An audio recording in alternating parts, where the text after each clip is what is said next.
Okay, hey, welcome to another episode of On the Wrist from Off the Cuff. Today we have a really special episode for you where we're just going to discover and kind of talk about, I think, what is a really emerging space within the watch market, which is for titanium sports watches, particularly titanium field watches that are a little bit more overly capable than your typical field watch in terms of increased lume for better visibility and, of course, increased water resistance, typically some type of screw down crown. And we have some really great examples here today, and I think all these examples are kind of underneath the radar for most folks. And I think that also this will speak to the EDC community as well, because we all know the titanium frame lock is such a popular type of folding knife to carry these days. Even getting into bolster locks and inset locks, liner locks, people do love a good serving of titanium, and these models right here will totally match within that EDC layout, no matter what you're carrying within that space. So with all that said, let's go ahead, zoom the camera out, get these pieces in hand, and take a closer look. Okay guys, so very quickly, let's go ahead and just go across the board before we go into the details of each one. Here we have the Boulder Supply Company Venture. Then next to it, we do have the Momentum Atlas. Next to that, we have the Swiss Watch Company, or SWC Bunker. And then here on the other end, we have the RZE Resolute. Now, all of these, of course, are going to be mechanical automatic movements, hacking hand windable. Some of them even share the same movement, but generally there's different movements in each of these. You have a Swiss movement here, the SW200, and then you have two models here and here that are going to be packing Miyota movements. One of them is the 90 S5 no date movement, and then the other is going to be actually this one is the one with the 90 S5 from RZE, and then of course here, although you can't see it because of the hand, it's a 9015 with a date here on the Momentum Atlas. So wide array, you're getting also typically 100 meters of water resistance from each of these, while you do have a bit of a standout with 200 meters of water resistance from the Boulder. We have, untreated titanium versus treated. Both of these models here do have hardened titanium coatings. Also, you're getting different types of finishes, bead blasted versus a brushed finish. Also, the dials are generally traditional dials, but you can see there's a little bit of play here where you have a little bit of a gradient dial there, and then of course you're getting the marbled or forged carbon fiber here versus the more traditional. And then in terms of lume, even you're going to see some differences in terms of the lume use, lume color, lume application, even down to you have an orange, a little bit of pop of color there versus red, and then more monochromatic. So with all of that out of the way, why don't we just start kind of moving from this side to the other. We're going to start with the Boulder Supply Company Venture. Now, I have actually quite a few Boulder Ventures that have kind of joined the collection over the years. So I think at some point I'll probably have to do an update, because every once in a while there's a certain model where you guys will notice I have I have multiples, and there's a reason why for that. And for this, in this case, it's just a super versatile piece, and it's super affordable, and it just offers a lot of bang per buck. So these go for $299 direct on the nylon strap, and then if you add $139 for the bracelet, it comes out to $438. Now that is not a bad price at all for what you're getting. 38 millimeter diameter, 12 millimeter thickness, 44 millimeters lug to lug, very compact titanium, of course, in that nice matte blasted finish. You're getting sapphire with an inner AR coating. Inside, you're going to have a Seiko Instruments NH35A. So this is going to be the one that is going to have a bit of a lower beat rate versus the others, but you also are getting, again, you're getting a little bit, in terms of the price point, as well as that extra water resistance, which I think is really great at 20 bar or 200 meters of water resistance. 20 millimeter lugs, which is actually 3 out of 4 have 20 millimeter lugs, and this one is one of them. And most of them do also, 3 out of 4 also have drilled lugs. This one also is one of those that are included. This after bracelet that you can buy is not bad at all, but it does have, of course, a stamped folding section, although it totally does the job and fits again with this theme in terms of, hey, it's lightweight, it's titanium, hypoallergenic, friendly, and all of that. But I mean, this is just a classic layout. I love the font use and everything like that. And then you just combine it with this. Honestly, it wears a bit small, even though it is a 38, and some of the other watches here are within that range.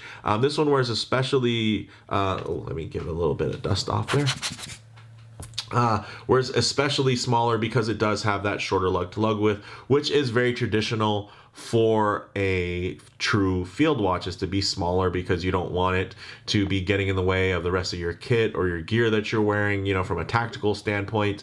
But I think that if they size this up to like maybe a 41 millimeter, it would actually be really, really cool. Like this exact thing just sized up slightly to a 40 or 41 because of how small it wears, I think would actually be quite handsome. Although again, 38, super versatile. This is like one of 3 in the collection. So very, very nice. Lume is outstanding on this one too, which we'll get into later, but that's pretty much the gist of this model. Now moving on to, we'll kind of mix it up here. A lesser known model is from the brand Momentum. So Momentum, that they actually, they're out of Canada.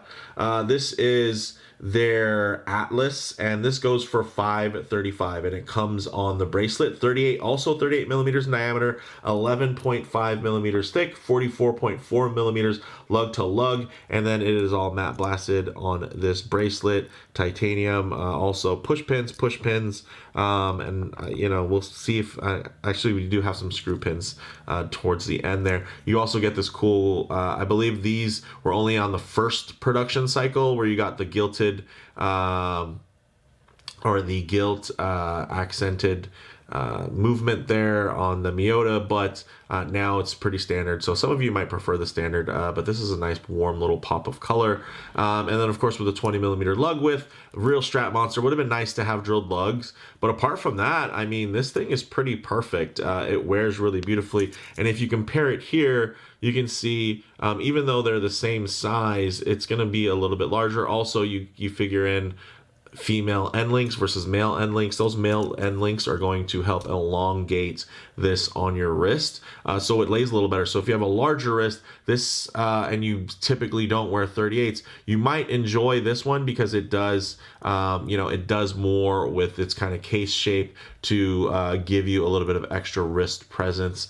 And again, this one also similar clasp here where you're getting it milled, and then you're using push pins and everything, but very, very nice. I really enjoy the dial. It's just a handsome aesthetic. It has a bit almost of like a kind of field and flight kind of a style to it, and I appreciate that. And then also you're getting the date here, which you don't necessarily get. Also a sapphire, but this one is a single dome. As you can see, there is quite a bit of distortion when you get to harsh angles, but right before that break, it's still quite legible at kind of medium range angle. But then when you get really harsh, you're gonna get some play, and some people like that visual interest. But for me, I always prefer a double dome, but this definitely wasn't bad, especially considering that price point at $535. Now moving on to the SWC Bunker, which is very nice and a really great value. So Swiss watch company, this is a Swiss made watch. This actually comes for $450 direct, and it comes on a supplied leather and nylon options in terms of straps, but you can pay an extra $129 for the bracelet, which brings it up to $579, which is a little bit more expensive, but actually not the top of price range out of these. And it's also slightly larger than the others. This one is actually 41 millimeters, 10 millimeters thick, so it's actually quite thin. Drilled lugs, as you can see, titanium matte blasted finish, but it also has this hard coating that's up to 1,000 hardness Vickers. Also, you're getting this flat sapphire crystal with a lot of AR coating, 16 times applications, which make this really really just, I mean, of course I can force you to see the crystal by reflecting it directly off, but otherwise this does an outstanding job of just hiding reflections. Let's actually give it this one a little quick dust off too. And I really do enjoy this one. It is a little bit larger, but since it's so thin and it lays really flat, it kind of makes up for it. Also, the proportions, since it has that wider lug width at 22 millimeters, it does kind of help hide the size on the wrist as well. I would love to see this one just because of the shape. I'd love to see this maybe in a 39 or a 38 with a 20 millimeter lug width. But of course, that would make it a little bit more similar to the other watches. And the thing I like about this watch is that it does stand out. It actually does have a little bit more wrist presence, which I think make it more suitable for, also, if you wanted to say, hey, this is a good, kind of flight aviation style watch as well, because you're getting more legibility with the larger, space and real estate on the dial. Also, you're getting a date window right above the 6, and it's of course quite high contrast because you're getting the white disc with black font over it. I typically prefer to match it, but I understand why you would want it to stand out in this case, and it does bring a bit of balance to the dial. I like to match the date window to the dial just so that there's white text and white font, and then you just put that also there, and it just is more cohesive. But it would be of course counterintuitive to those who want the date to really stand out, so you can find it for easier reference. So again, that's more of a preference thing. It's not objectively better or worse. It's just not my preference. For me, it could be the preference for you, and probably is the preference for most.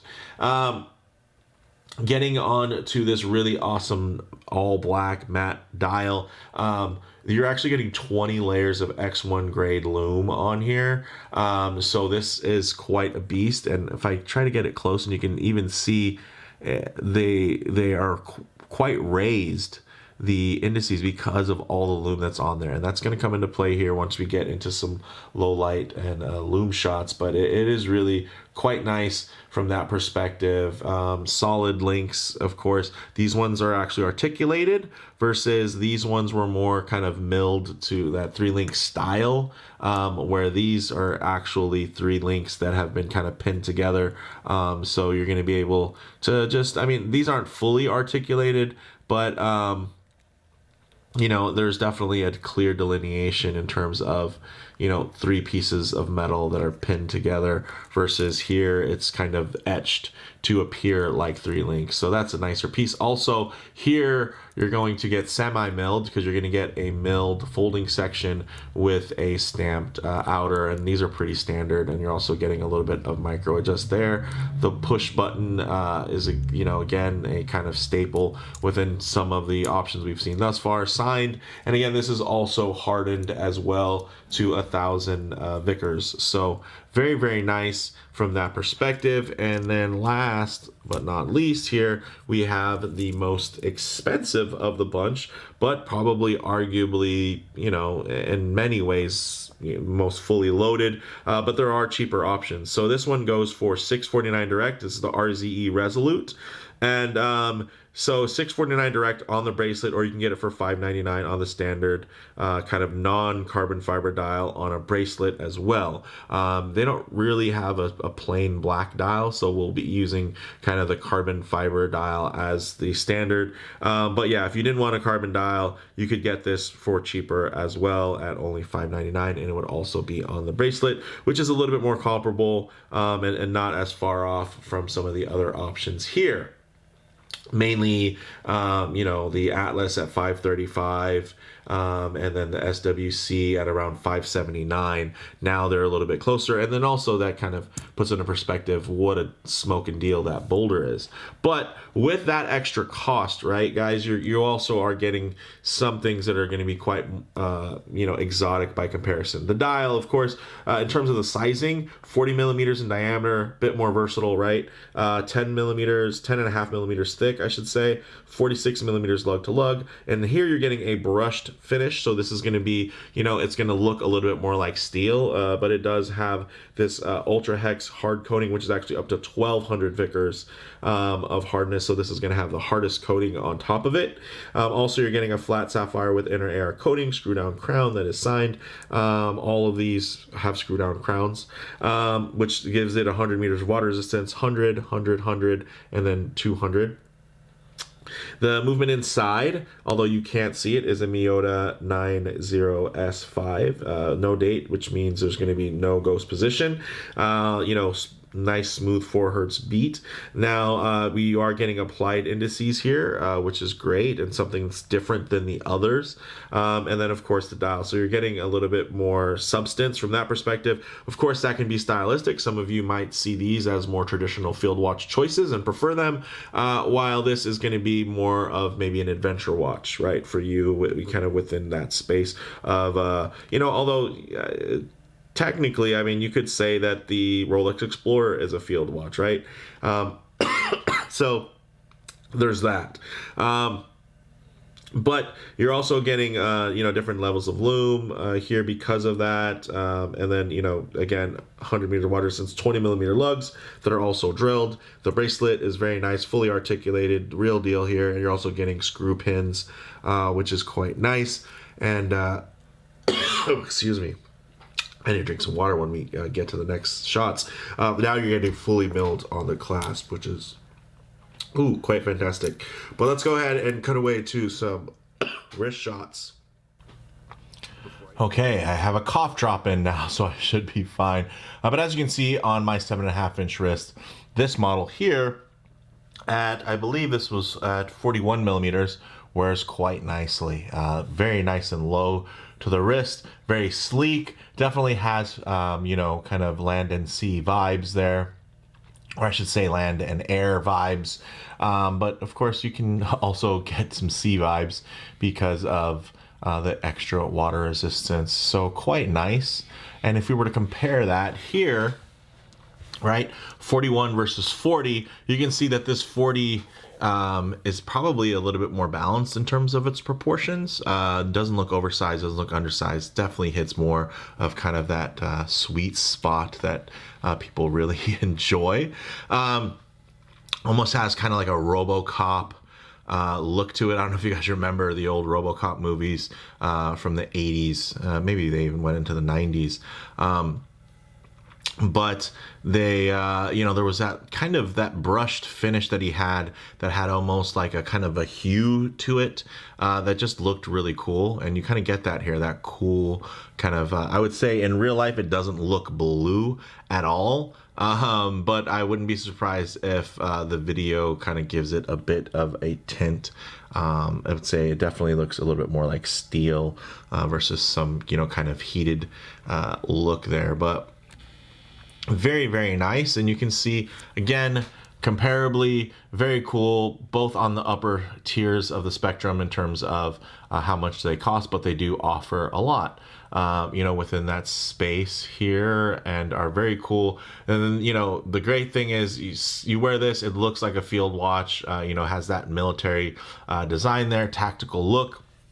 And it's also quite capable from that perspective here. You're going to get something that's going to be a little bit more flexible, a little bit more versatile, I would say. But at the same time, some people might just see the 369 and the triangle and automatically think Rolex Explorer. Although I think they did more than enough to really differentiate and give it its own personality, especially when you think about all of the mix that is, available in terms of, the H-Link bracelet, the really cool angular case, which has a lot of great symmetry, which plays off the symmetry of the dial, which is also, quite noticeable. So with that, let's actually swap out now to the other watches. Okay, as you can see, quite small, right? But there's something about it that I feel like is just very wearable. Even if I make my hand out here and you can see it's gonna look really, probably the truest aspect ratio of the watch. It's definitely on the small side, but that's kind of, I believe, part of its charm. It's just kind of hides, and it's very stealthy, and it is absolutely perfect. And even if I get it up close, that probably gives you a distorted view, and it's going to make it seem probably a little bit better on my larger wrist there. But for me, there's just something that's very charming and very true to the military aesthetic that Boulder really captures wonderfully. And of course, all the angles and facets, especially even with, I'd say, with the satinized finish here from the bead blasting, you can still see beautiful facets and light play, which I really appreciate. Then we come to this side, the other 38, right? So these are both 38 millimeter watches. One wears quite small, one wears a bit bigger than a 38 maybe than you were thinking. Of course, might be oversized up here, but if we bring it nice and low and extend the hand out and tighten the shot up, you get a little bit of a better idea. And you can see that this is really nicely balanced, still on the smaller side, but again, that's just kind of as much as pilots' watches should be small. I should say should be large. Field watches probably should be small, and that's kind of part of their DNA. It's not like it's some big trench watch or something, but within the range of modern field watches, and I'll say most of the field watches I wore when I was in the Marine Corps were actually quite small. So something like this really feels quite at home, quite nice, and just feels like it makes sense within the space. Even though you do have some aviation theme also mixed in there, versus here is just really just more of a modern. Traditional field watch take. So you're getting, kind of more of rounded organics versus more angular here. And that was kind of the case with these two watches where, more, angular versus more rounded and more organic. And then you're getting that similar, of course, now you're seeing the size difference between let's say the largest and the smallest. Quite a difference there, or maybe you're thinking, no, that's not really any difference at all. That's up to you. 22 millimeter lugs, though, which do throw things off in terms of swapping straps, but in terms of the way that this looks itself, I think it looks great. So if you keep it on the bracelet, more power to you. And it actually has a really cool Velcro elastic strap. So now that we've seen those kind of pairings and whatnot, let's actually close this out with some loom shots, the light transition, and closing thoughts. Okay, let's go ahead and hit the lights here. We won't keep this on too long, but we will enjoy this loom. As you can see, very different. You got some greens, you even have some lighter pale greens, almost hints of yellow there, and then of course that really bright blue. These all look really quite fantastic, but one thing I always like to do is work in some low light transition, because you're not always going to be out in the middle of a field enjoying direct sunlight. A lot of times you're going to be coming out, in and out of doors, walking underneath overhangs, hanging out underneath the shade of a tree, or maybe just in your favorite automobile. So it's nice to kind of see what these colors, finishes, and textures render like in less than optimal lighting, to even include some transitional lighting just to check the legibility, right? Some stuff might look great in pitch black, but you're not always going to be in pitch black. So it's nice to see if there's anything that might wash out or reflect negatively. And as you can see here, there's just something about these layouts that give them such great legibility. And again, different styles for different folks there. Very handsome. You can see maybe a little bit of fading happening there. So while all of them kind of do their job, of course, there are others that are just extremely strong. You think about that SWC Bunker that has so many, thick layers. You also look at, of course, the really great application on the Boulder, where it's just also very thickly applied. Maybe not to the point where it's a 3D block or anything, but it is really holding up. And then you also can't forget that, hey, with applied indices, you can put more loom in there. And maybe that compound isn't quite as strong from the factory, but when you put enough of it in there, it definitely does the job. Wow, that SWC is just blinding. It is doing its thing. So very, very cool, guys. Again, nice to see a little bit of play there. You can see the Atlas, maybe it makes up for its loom. And again, this is just a very strong group. It's not like it has, subpar loom. It's just, in comparison to some that have a clear advantage, multiple layers, top, high grade loom, as well as, thick application within a, with an applied indice. It definitely does give you that nice gradation there, which is a beautiful look. It also gives you some more visual play if you want to get in the flecto game, because it does have that domed crystal versus the flat crystals you're seeing here, which are, ultimately better for legibility and keeping things thin as well. But now that things have kind of faded a little bit more, you can see still holding up well. And yeah, I enjoy all of these pieces separately. These are all, part of the collection. And yeah, of course, as a reviewer, it makes me have way more watches than I need. But I would say they each do something different, and it's fine to wear them for different reasons. And if maybe your use case fits better to one, then have one. If your use case fits better to four, then have all four of them. Closing thoughts here, guys. Of course, there is a price range, and I think I might even have them ordered from the most affordable with the Boulder on one side, and then kind of the most expensive with the RZE on the other, and then you have these two that are in the middle. Also, you have different size ranges, 38 and a 38. You get angular versus rounded. Same thing for the 41 versus the 40, angular versus rounded. And then you get, something that's more traditional versus something that looks like it could be a bit more of an adventurer's watch when you compare the RZE to the SWC. Or if you compare the Atlas to the Venture, then you're looking at something that is more purely a field watch, while the other injects a bit of aviation inspiration. Also, you're going to be getting 200 meters of water resistance, which make it extra capable. And it is extra angular and extra quirky. So you might look at this watch and not really like it. Whereas you look at the Momentum Atlas and say, hey, that's, a little bit more standard and not too outside of the box. Maybe that's something that I could wear or I could gift somebody. But when it comes to gifts, you want to give the most affordable thing and the most capable. So maybe the Venture being that kind of, that it can really do it all and whatnot. Or, hey, you're maybe not thrilled about titanium watches. You've heard about them and whatnot, but maybe you just don't want to scuff them up. So you want something with a hardened coating. And, all these watches are going to be much cheaper than if you were to get a hardened steel watch from other brands. So the hardening that's done to the titanium definitely does add another level of value if you're interested in that, right? Some people just love to wear their watches, get them scratched up, and kind of enjoy the wabi-sabi of it all. For me, I do like to keep my watches looking pretty nice and pretty pristine, and it's not because I want to flip them, but more so just because it just, I enjoy them that way. Sure, I'm not going to, be hurt over them gaining some patina, some scratches and whatnot over the years.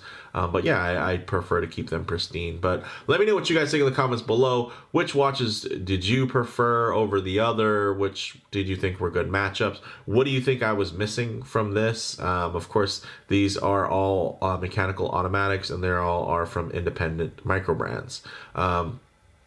Now, if you extend that out, there are some other watches that can compete that might fit really well within this comparison. But yeah, again, let me know in the comments below. And I know this was a bit of a long one, so I appreciate you guys hanging in there. You even stayed with me through me coughing and choking on camera. So, I mean, you guys are the best. You guys are the real ones.